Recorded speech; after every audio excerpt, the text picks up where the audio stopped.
Hey gang, Spada coming at you, and today we're taking a look at the Shinkenger origami, Ebi origami, or Ebi origami. I'm not really sure what the correct pronunciation on that is. As you can see, it is a giant gold, orange, and blue lobster. Like Ika origami, it does share green eyes.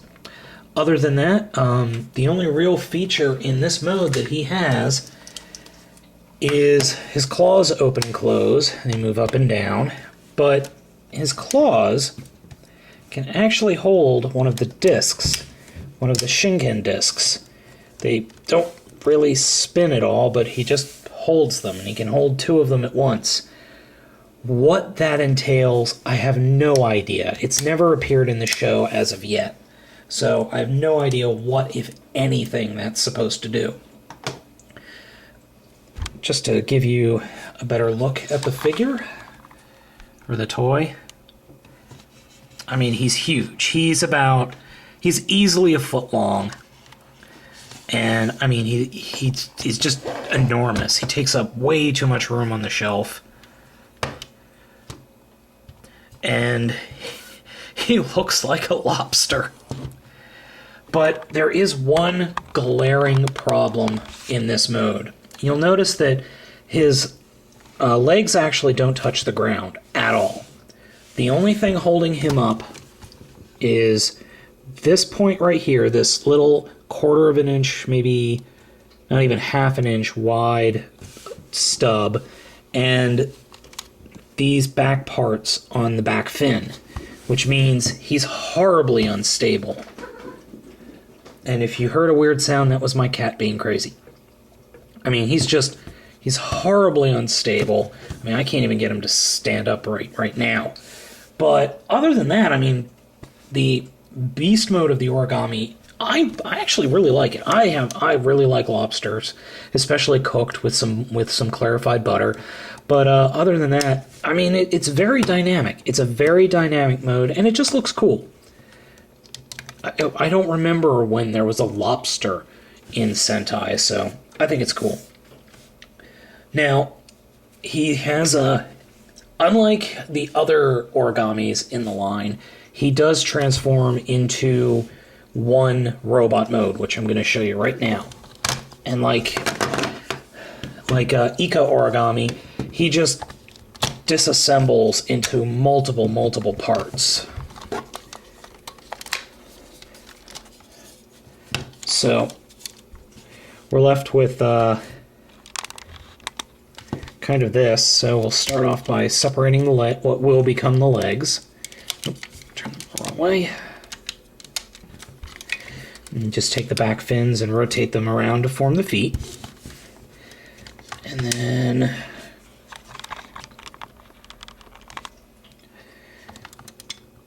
now you can, I like to leave it up like that. Next, you gotta lift.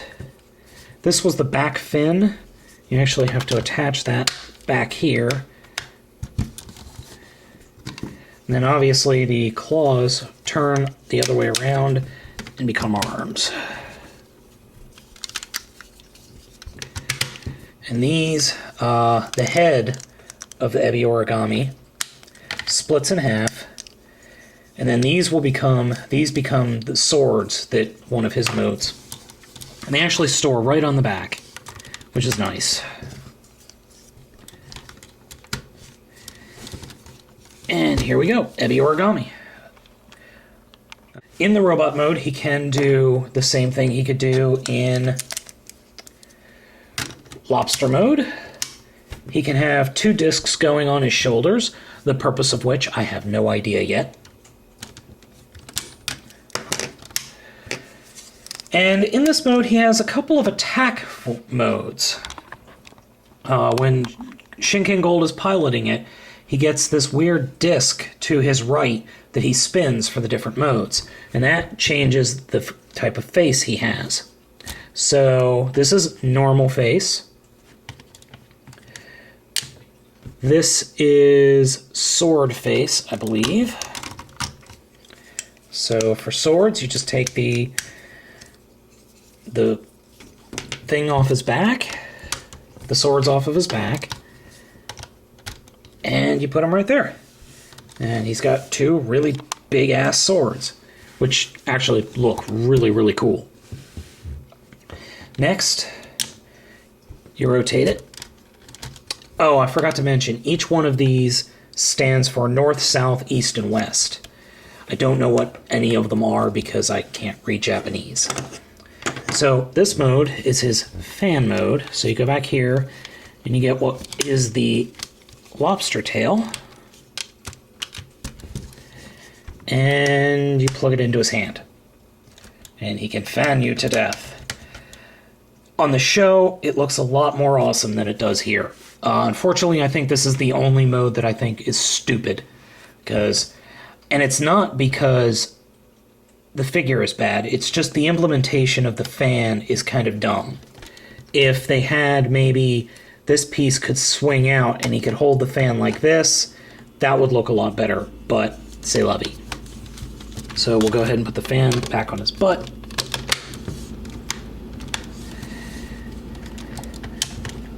And then this guy, back to him. This is the default one that he starts off with. He has an attack mode where he gets claws. So, yeah, that's his attack mode. And last but not least, there's that face, the scary face. So what does that face entail? Well, that face entails this guy showing up. Ika. So, what does he do? Well, he's going to split apart like before. And, well, not really split apart. You just drop this part off. Then this part comes in and folds together. You have... I found if you take the disc off the back, this makes it a lot easier. And just rotate that up. Then this part gets plugged right onto his chest. And then you just put... Now this is what I was talking about. If you have the disc on, if you have this disc on, it actually gets in the way in spots. I found that not having the disc just makes it easier. And there we go. Now, just as a... I don't know, I'm not sure how to phrase this, but I really like this Origami. I really like Ebi Origami. I like all his modes. He's got multiple different modes. He's got a lot of play value. Unfortunately, he really can't, doesn't have any posability to make this look more awesome, but hey, I mean, it's still pretty darn cool. So, as far as just this mode goes, Ebi Origami on his own is a phenomenal Sentai figure. I really like the coloring. He just looks cool. He's got a ton of play value. He's really sturdy and just is really cool. The only weak point to the entire figure is the lobster mode and the fact that it's not really stable. Add Ika Origami in and you've got a very cool alternate mode that looks great on a shelf. I mean, let's face it, all you're going to do is really pose the thing, or if you're a kid, you're going to probably try to stab somebody with the squid. This makes a great use of the Ika Origami, and just I love the fact that he's got all these, and I love Ebi's faces. I love the face-changing gimmick. That's very cool. On the whole, he's a very, very nice figure. But he also has another feature.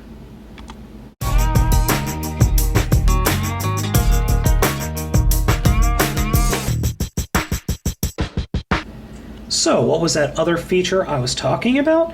Well, it wouldn't be Sentai without the 6th Ranger's robot merging with the original robot, now would it? So, yes, these two guys do merge together, and I will show you how. First off, with Shinkenger, we're just going to take the hat off. Actually, with the hat off, or the helmet off, you can actually just store it right in the dragon's leg, which is a very nice feature, especially when you're dealing with Super Chicken-oh being merged with Shinkenger, and it just makes it a lot easier to deal with. Next, with him, we're going to just put Shinkenger's head away, and we're going to pop these guys off. Then we'll take the monkey and the turtle, and then take the whole torso and take the cup off, and fold up the lion face, and then collapse him down. And just turn these guys pretty much straight down, or as down as you can get them. And just put him off to the side. Dragon and bear, just put them off to the side. And then we are going to completely disassemble Ebi Origami. Alright, we're going to start with the arms. Just pop them off. Pop off the fan butt. Take this whole back section and or take the front section, whichever part you want to take, and just separate them. And then rip off the legs. So, where do we start? Well, let's take these, rotate them so that this is the leg. These are the legs. So we're going to start with turning the leg like this, rotating it like that, and bending it down. And then I like to just, you can leave the foot like that, or you can turn it so that the joint points out. It actually doesn't matter. So we'll do the same thing over here. And just leave it. So we have two legs like this. These plug into Dragon, and the phone's ringing. So, take Dragon and Bear, and just kind of put them there. And then they plug into this top half, like that.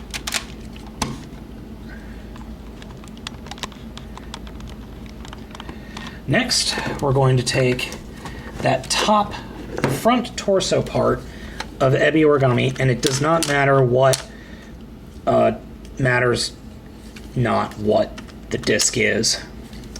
But if you turn it around, there are these red points, and they actually attach right in there. So just kind of slide it on, and that's it. So we can go ahead and attach the arms now. And then this whole section, this was the bottom of the lobster in the back of Ebi Origami. This whole section will turn like this.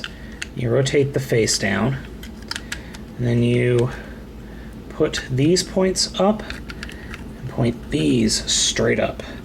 And this is actually, there are 4 connector points, 1, 2, 3, 4, and they actually plug in to the top. So he is going to be too tall for my photo box. So I am going to have to move this.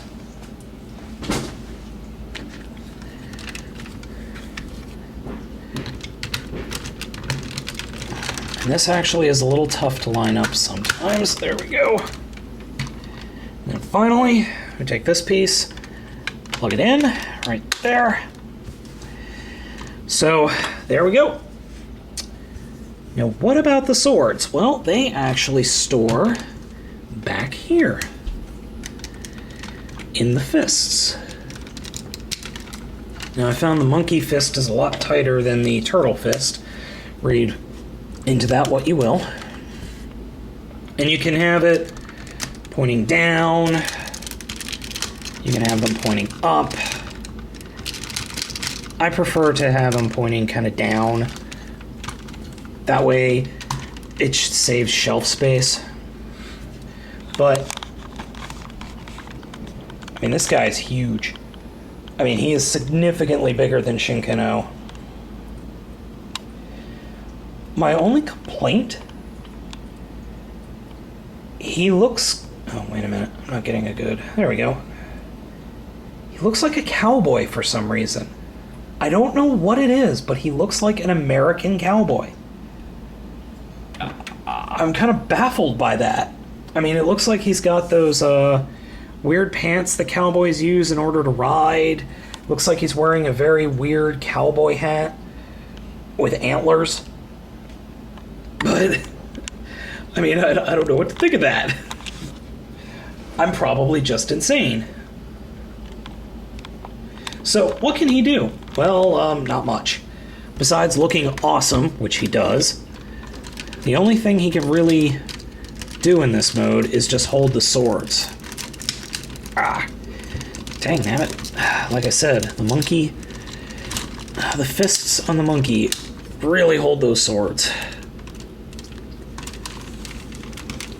I think my only actual complaint on this figure is the turtle and the monkey just look silly being back there. I mean, they just look ridiculous. I'm sorry.